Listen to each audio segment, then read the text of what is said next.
دلیری کی داستان۔ پاکستان اور بھارت کے درمیان جنگیں برے صغیر نے کئی تنازعات دیکھے ہیں، لیکن کوئی بھی تنازعہ پاکستان اور بھارت کی جنگوں سے زیادہ اہم نہیں ہے۔ 1947 میں برطانوی استعماری حکمرانی کے سائے سے آزاد ہونے کے بعد ان دونوں قوموں نے کئی تنازعات میں حصہ لیا ہے، جن میں سے ہر ایک اپنے قومی شعور میں گہرائی سے نقش ہے۔ پاکستان اور بھارت کے درمیان جنگیں نہ صرف دونوں ممالک کی تاریخ میں اہم موڑ ثابت ہوئی ہیں، بلکہ ان جنگوں نے دونوں قوموں کے عوام کو اور بہادری کے جذبات سے بھی آشنا کیا ہے۔ 1947-48 میں پہلی کشمیر کی جنگ، تقسیم ہند کے فوراً بعد کشمیر کا معاملہ دونوں ممالک کے درمیان تنازع کا سبب بن گیا۔ کشمیر کا حکمران ہندو تھا، جبکہ وہاں کی آبادی کی اکثریت مسلمان تھی۔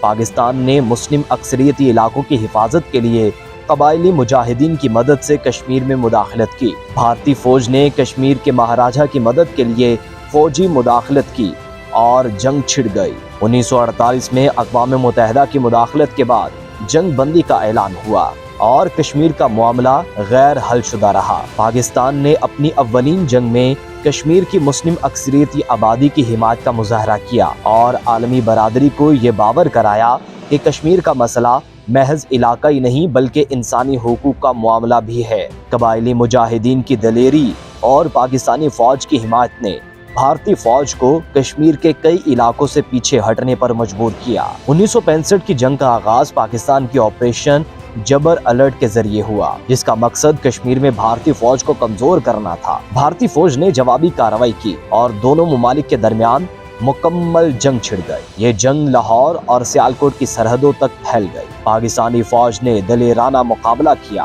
اور بھارت کی فوج کو پیچھے ہٹنے پر مجبور کیا۔ عالمی دباؤ کے تحت جنگ بندی کی گئی اور تاشکند معاہدہ ہوا، جس میں دونوں ممالک نے جنگ سے پہلے کی سرحدوں پر واپس جانے کا وعدہ کیا۔ پاکستان کی افواج نے اس جنگ میں غیر معمولی دلیری اور حب الوطنی کا مظاہرہ کیا۔ لاہور کی سرحد پر بھارتی فوج کا حملہ روکنے کے لیے پاکستانی فوج نے جان کی بازی لگائی۔ سیالکوٹ کے محاذ پر بھی پاکستانی ٹینکوں نے بھارتی فوج کو شکست دی۔ پاکستان کی فضائیہ نے بھی شاندار کارکردگی کا مظاہرہ کیا اور دشمن کے کئی طیاروں کو تباہ کیا۔ 1971 کی جنگ بنیادی طور پر مشرقی پاکستان یعنی موجودہ بنگلہ دیش کی آزادی کی تحریک کا نتیجہ تھی۔ مشرقی پاکستان میں سیاسی عدم استحکام اور مغربی پاکستان کی حکومت کی جانب سے غیر منصفانہ سلوک نے حالات کو خراب کر دیا۔ بھارت نے مشرقی پاکستان کے عوام کی حمایت کرتے ہوئے فوجی مداخلت کی۔ پاکستانی فوج نے بہادری سے مقابلہ کیا، لیکن بین الاقوامی دباؤ اور مشرقی پاکستان کے مقامی لوگوں کی مدد کی وجہ سے بھارت کو برتری حاصل ہوئی۔ دسمبر 1971 میں جنگ ختم ہوئی اور بنگلہ دیش ایک آزاد ملک کے طور پر سامنے آیا۔ پاکستانی فوج نے مشرقی پاکستان میں ہر ممکن کوشش کی کہ وہاں کے عوام کو تحفظ فراہم کیا جائے۔ بھارتی فوج کی مداخلت کے باوجود پاکستانی فوج نے کئی محاذوں پر کامیاب دفاع کیا۔ جنگ کے بعد پاکستان نے اپنی فوج کی قربانیوں کو تسلیم کیا اور نئے سرے سے اپنے قومی اتحاد کو مضبوط کیا۔ کارگل جنگ کا آغاز اس وقت ہوا جب پاکستانی فوج نے کارگل کی چوٹیاں سنبھال لی۔ کارگل جنگ کا آغاز اس وقت ہوا جب پاکستانی فوج نے کارگل کی چوٹیاں سنبھال لی، جو کہ بھارتی فوج کے لیے حیران کن تھیں۔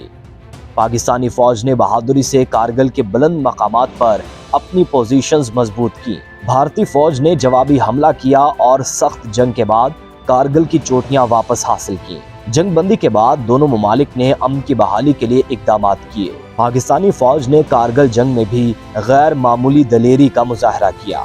بلند پہاڑی مقامات پر بھارتی فوج کا سامنا کرتے ہوئے پاکستانی فوج نے اپنی پوزیشنز کو مضبوطی سے قائم رکھا۔ کارگل جنگ نے ایک بار پھر پاکستان کی فوج کی جنگی صلاحیتوں کو دنیا کے سامنے پیش کیا۔ پاکستان اور بھارت کے درمیان جنگیں دونوں قوموں کی تاریخ میں اہم موڑ ثابت ہوئی ہیں۔ ان جنگوں نے دونوں ممالک کے عوام کو قربانی اور بہادری کے جذبات سے آشنا کیا۔ پاکستان کی فوج نے ہر جنگ میں بہادری کا مظاہرہ کیا اور اپنی سرحدوں کی حفاظت کے لیے ہر ممکن کوشش کی۔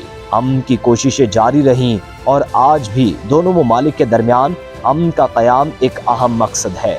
پاکستان کی فوج نے نہ صرف اپنی سرحدوں کی حفاظت کی بلکہ دنیا کو یہ باور کرایا کہ پاکستانی قوم اپنی آزادی اور خود مختاری کے لیے کسی بھی قربانی سے دریغ نہیں کرے گی۔ یہ جنگیں پاکستان کی تاریخ میں دلیری، قربانی اور حب الوطنی کی مثالیں ہیں جو آنے والی نسلوں کے لیے مشعل راہ ہیں۔